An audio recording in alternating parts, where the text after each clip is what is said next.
ஆபிரகாம ஆண்டவர் அழைக்கிறார். அவங்ககிட்ட சொல்றாரு, உன் தகப்பன் வீட்டையும் உன் தேசத்தையும் உன் இனத்தையும் விட்டுட்டு நீ கிளம்பி வா அப்படின்றாரு. நான் உன்னை நடத்த போறேன் அப்படின்றாரு. நான் உன் கூட இருந்து உன்னை நடத்தி உன்னை பெரிய ஆளாக்க போறேன், உன்னை ஃபேமஸ் ஆக்க போறேன், உன்னை திரளாய் பெருக பண்ண போறேன், பேரை பெருமைப்படுத்துவேன், உன்னை வானத்தின் நட்சத்திரங்களை போல பெருக பண்ணுவேன், பூமியின் மணலை போல உன்னை பெருக பண்ணுவேன். இப்படியெல்லாம் ஆசீர்வதிக்கிறாரு, இப்படியெல்லாம் வாக்கு கொடுக்கிறாரு. கொடுத்துட்டு ஆபிரகாம் கிட்ட ஒரு காரியத்தை எதிர்பார்க்கிறார். என்ன எதிர்பார்க்கிறாருன்னா, நீ சிலதை விட்டுட்டு வர வேண்டும், அந்த வீட்டையும் அந்த நாட்டையும் அந்த இனத்தையும் விட்டு நீ வெளியே வா, நான் உன்னை நடத்துறேன் அப்படின்றார்.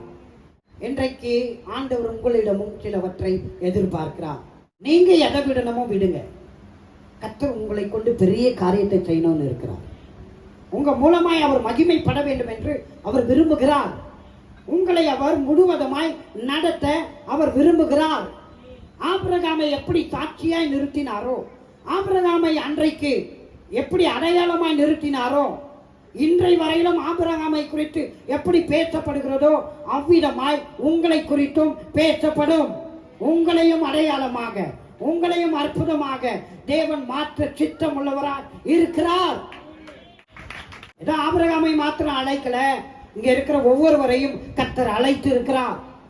அவர் நாம மகிமைக்காக, உங்க உயர்வுக்காக, உங்க சாட்சிக்காக, உங்க அடையாளத்துக்காக, உங்க மூலமாய் அநேகர் கிறிஸ்துவை அறியும்படிக்காக கர்த்தர் உங்களை அழைத்து இருக்கிறார்.